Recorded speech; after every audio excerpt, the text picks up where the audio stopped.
شروع اللہ کا نام لے کر جو بڑا مہربان نہایت رحم والا ہے۔ یاسین، حکمت بھرے قرآن کی قسم، تم یقیناً پیغمبروں میں سے ہو، بالکل سیدھے راستے پر۔ یہ قرآن اس ذات کی طرف سے اتارا جا رہا ہے جس کا اقتدار بھی کامل ہے، جس کی رحمت بھی کامل، تاکہ تم ان لوگوں کو خبردار کرو جن کے باپ داداؤں کو پہلے خبردار نہیں کیا گیا تھا، اس لیے وہ غفلت میں پڑے ہوئے ہیں۔ حقیقت یہ ہے کہ ان میں سے اکثر لوگوں کے بارے میں بات پوری ہو چکی ہے، اس لیے وہ ایمان نہیں لاتے۔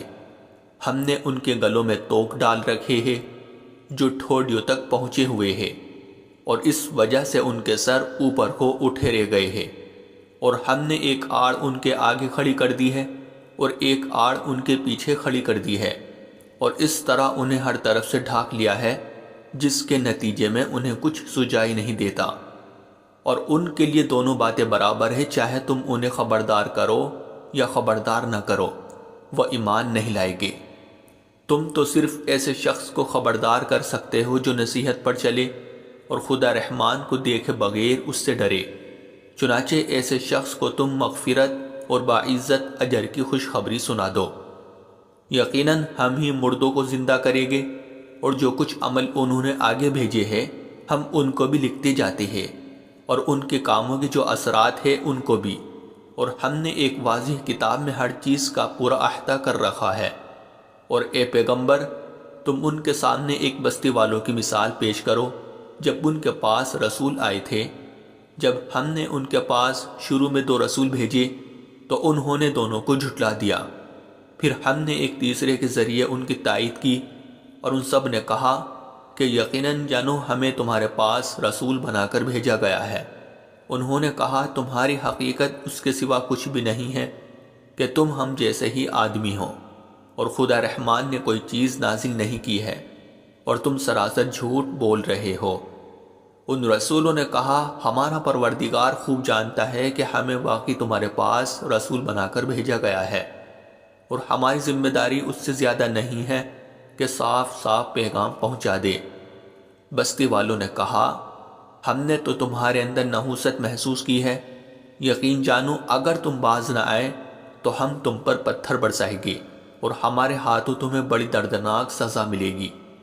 رسولوں نے کہا تمہاری نحوست خود تمہارے ساتھ لگی ہوئی ہے، کیا یہ باتیں اس لیے کر رہے ہو کہ تمہیں نصیحت کی بات پہنچائی گئی ہے؟ اصل بات یہ ہے کہ تم خود حد سے گزرے ہوئے لوگ ہو۔ اور شہر کے پرلے علاقے سے ایک شخص دوڑتا ہوا آیا، اس نے کہا اے میری قوم کے لوگوں، ان رسولوں کا کہنا مان لو، ان لوگوں کا کہنا مان لو جو تم سے کوئی اجرت نہیں مانگ رہے، اور وہ صحیح راستے پر ہے۔ اور بھلا میں اس ذات کی عبادت کیوں نہ کروں جس نے مجھے پیدا کیا ہے، اور اسی کی طرف تم سب کو واپس، بھلا کیا اسے چھوڑ کر میں ایسوں کو معبود مانوں کہ اگر خدا رحمان مجھے کوئی نقصان پہنچانے کا ارادہ کر لے تو ان کے سفارش میرے کسی کام نہ آئے، اور نہ وہ مجھے چھڑا سکے۔ اگر میں ایسا کروں گا تو یقیناً میں کھلی گمراہی میں مبتلا ہو جاؤں گا۔ میں تو تمہارے پروردگار پر ایمان لا چکا، اب تم بھی میری بات سن لو۔ آخر کار بستی والوں نے اس کو قتل کر دیا، اور اللہ کی طرف سے اس سے کہا گیا کہ جنت میں داخل ہو جاؤ۔ اس نے جنت کی نعمتیں دیکھ کر کہا کہ کاش میری قوم کو معلوم ہو جائے کہ اللہ نے کس طرح میری بخشش کی ہے اور مجھے باعزت لوگوں میں شامل کیا ہے۔ اور اس شخص کے بعد ہم نے اس کی قوم پر آسمان سے کوئی لشکر نہیں اتارا، اور نہ ہمیں اتارنے کی ضرورت تھی۔ وہ تو بس ایک ہی چنگھاڑ تھی جس سے وہ ایک دم بجھ کر رہ گئے۔ افسوس ہے ایسے بندوں کے حال پر، ان کے پاس کوئی رسول ایسا نہیں آیا جس کا وہ مذاق نہ اڑاتے رہے ہو۔ کیا انہوں نے نہیں دیکھا کہ ان سے پہلے ہم کتنی قوموں کو اس طرح ہلاک کر چکے ہیں کہ وہ ان کے پاس لوٹ کر نہیں آتے؟ اور یہ جتنے لوگ ہیں ان سبھی کو اکٹھا کر کے ہمارے سامنے حاضر کیا جائے گا، اور ان کے لیے ایک نشانی وہ زمین ہے جو مردہ پڑی ہوئی تھی، ہم نے اسے زندگی عطا کی، اور اس نے غلہ نکالا جس کی خوراک یہ کھاتے ہیں۔ اور ہم نے اس زمین میں کھجوروں اور انگوروں کے باغ پیدا کیے، اور ایسا انتظام کیا کہ اس میں سے پانی کے چشمے پھوٹ نکلے تاکہ یہ اس کی پیداوار میں سے کھائے۔ حالانکہ اس کو ان کے ہاتھوں نے نہیں بنایا تھا، کیا پھر بھی یہ شکر نہیں کرے گے؟ پاک ہے وہ ذات جس نے ہر چیز کے جوڑے جوڑے پیدا کیے ہیں، اس پیداوار کے بھی جو زمین اگاتی ہے اور خود انسانوں کے بھی، اور ان چیزوں کے بھی جنہیں یہ لوگ ابھی جانتے تک نہیں ہیں۔ اور ان کے لیے ایک اور نشانی رات ہے، ہم اس پر سے دن کا چھلکا اتار لیتے ہیں تو وہ یکایک اندھیرے میں رہ جاتے ہیں، اور سورج اپنے ٹھکانے کی طرف چلا جا رہا ہے۔ یہ سب اس ذات کا مقرر کیا ہوا نظام ہے جس کا اقتدار بھی کامل ہے، جس کا علم بھی کامل، اور چاند ہے کہ ہم نے اس کی منزل ناپ تول کر مقرر کر دی ہے، یہاں تک کہ وہ جب ان منزلوں کے دورے سے لوٹ کر آتا ہے تو کھجور کی پرانی ٹہنی کی طرح پتلا ہو کر رہ جاتا ہے۔ نہ تو سورج کی یہ مجال ہے کہ وہ چاند کو جا پکڑے، اور نہ رات دن سے آگے نکل سکتی ہے، اور یہ سب اپنے اپنے مدار میں تیر رہے ہیں۔ اور ان کے لیے ایک اور نشانی یہ ہے کہ ہم نے ان کی اولاد کو بھری ہوئی کشتی میں سوار کیا، اور ہم نے ان کے لیے اسی جیسی اور چیزیں بھی پیدا کی جن پر یہ سواری کرتے ہیں، اور اگر ہم چاہیں تو انہیں غرق کر ڈالیں، جس کے بعد نہ تو کوئی ان کی فریاد کو پہنچے اور نہ ان کی جان بچائی جا سکے۔ لیکن یہ سب ہماری طرف سے ایک رحمت ہے اور ایک معین وقت تک زندگی کا مزہ اٹھانے کا موقع ہے جو انہیں دیا جا رہا ہے۔ اور جب ان سے کہا جاتا ہے کہ بچو اس عذاب سے جو تمہارے سامنے ہیں اور جو تمہارے مرنے کے بعد آئے گا تاکہ تم پر رحم کیا جائے، تو وہ ذرا کان نہیں دھرتے، اور ان کے پروردگار کی نشانیوں میں سے کوئی نشانی ایسی نہیں آتی جس سے وہ منہ نہ موڑ لیتے ہو۔ اور جب ان سے کہا جاتا ہے کہ اللہ نے تمہیں جو رزق دیا ہے اس میں سے غریبوں پر بھی خرچ کرو، تو یہ کافی لوگ مسلمانوں سے کہتے ہیں کہ کیا ہم ان لوگوں کو کھانا کھلائے جنہیں اگر اللہ چاہتا تو خود کھلا دیتا۔ مسلمانوں، تمہاری حقیقت اس کے سوا کچھ بھی نہیں کہ تم کھلی گمراہی میں پڑے ہوئے ہو۔ اور کہتے ہیں کہ یہ قیامت کا وعدہ کب پورا ہوگا؟ مسلمانوں بتاؤ اگر تم سچے ہو۔ دراصل یہ لوگ بس ایک چنگھاڑ کا انتظار کر رہے ہیں جو ان کی اجت بازی کے عین درمیان انہیں آ پکڑے گی۔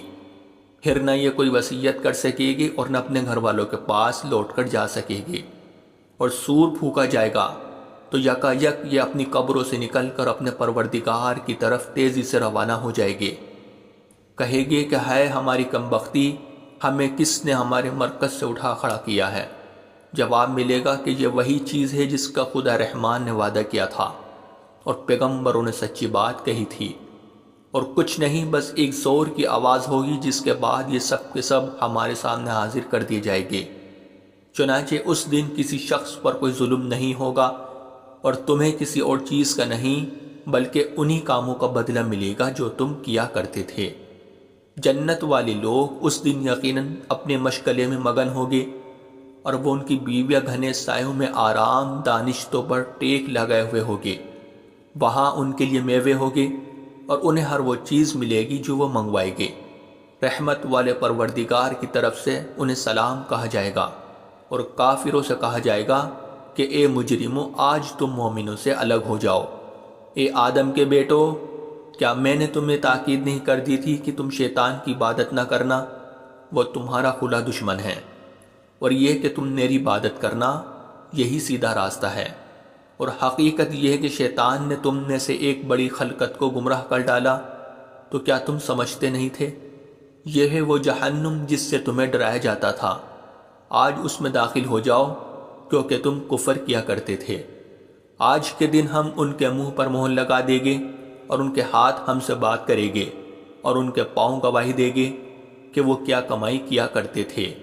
اور اگر ہم چاہیں تو یہیں دنیا میں ان کی آنکھیں مل یا میٹ کر دے، پھر یہ راستے کی تلاش میں بھاگے پھرے، لیکن انہیں کہاں کچھ سجائی دے گا۔ اور اگر ہم چاہیں تو ان کی اپنی جگہ پر بیٹھے بیٹھے ان کی صورتیں اس طرح مسخ کر دے کہ یہ نہ آگے بڑھ سکے۔ ہم جس شخص کو لمبی عمر دیتے ہیں اسے تخلیقی اعتبار سے الٹ ہی دیتے ہیں، کیا پھر بھی انہیں عقل نہیں آتی؟ اور ہم نے اپنے ان پیغمبروں کو نہ شاعری سکھائی ہے اور نہ وہ ان کے شایان شان ہیں۔ یہ تو بس ایک نصیحت کی بات ہے، اور ایسا قرآن جو حقیقت کو کھول کھول کر بیان کرتا ہے تاکہ ہر اس شخص کو خبردار کرے جو زندہ ہو، اور تاکہ کفر کرنے والوں پر حجت پوری ہو جائے۔ اور کیا انہوں نے یہ نہیں دیکھا کہ ہم نے اپنے ہاتھوں کی بنائی ہوئی چیزوں میں سے ان کے لیے موشی پیدا کیے اور یہ ان کے مالک بنے ہوئے ہیں، اور ہم نے ان موشیوں کو ان کے قابو میں دے دیا ہے، چنانچہ ان میں سے کچھ وہ ہیں جو ان کی سواری بنے ہوئے ہیں اور کچھ وہ ہیں جنہیں یہ کھاتے ہیں، نیز ان کو ان موشیوں سے اور بھی فائدہ حاصل ہوتے ہیں اور پینے کی چیزیں ملتی ہیں، کیا پھر بھی یہ شکر نہیں بجا لائے گے؟ اور انہوں نے اللہ کو چھوڑ کر اس امید پر دوسرے خدا بنا رکھے ہیں کہ انہیں ان سے مدد ملے، حالانکہ ان میں یہ طاقت ہی نہیں ہے کہ ان کی مدد کر سکے، بلکہ وہ ان کے لیے ایک ایسا مخالف لشکر بنے گے جسے قیامت میں ان کے سامنے حاضر کر لیا جائے گا۔ غرض اے پیغمبر ان کی باتیں تمہیں رنجیدہ نہ کرے، یقین جانو ہمیں سب معلوم ہے کہ کیا کچھ چھپاتے اور کیا کچھ ظاہر کرتے ہیں۔ اور کیا انسان نے یہ نہیں دیکھا کہ ہم نے اسے نطفے سے پیدا کیا تھا، پھر اچانک وہ خلم کھلا جھگڑا کرنے والا بنا؟ ہمارے بارے میں تو وہ باتیں بناتا ہے اور خود اپنی پیدائش کو بھلا بیٹھا ہے، کہتا ہے کہ ان ہڈیوں کو کون زندگی دے گا جبکہ وہ گل چکی ہوگی؟ کہہ دو کہ ان کو وہی زندگی دے گا جس نے انہیں پہلی بار پیدا کیا تھا، اور وہ پیدا کرنے کا ہر کام جانتا ہے۔ وہی ہے جس نے تمہارے لیے سرسبز درخت سے آگ پیدا کر دی ہے، پھر تم ذرا سی دیر میں اس سے سلگانے کا کام لیتے ہو۔ بھلا جس ذات نے آسمانوں اور زمین کو پیدا کیا ہے، کیا وہ اس بات پر قادر نہیں ہے کہ ان جیسوں کو دوبارہ پیدا کر سکے؟ کیوں نہیں، جبکہ وہ سب کچھ پیدا کرنے کی پوری مہارت رکھتا ہے۔ اس کا معاملہ تو یہ ہے کہ جب وہ کسی چیز کا ارادہ کر لے تو صرف اتنا کہتا ہے کہ ہو جا، بس وہ ہو جاتی ہے۔ غرض پاک ہے وہ ذات جس کے ہاتھ میں ہر چیز کی حکومت ہے، اور اسی کی طرف تم سب کو آخر کار لے جایا جائے گا۔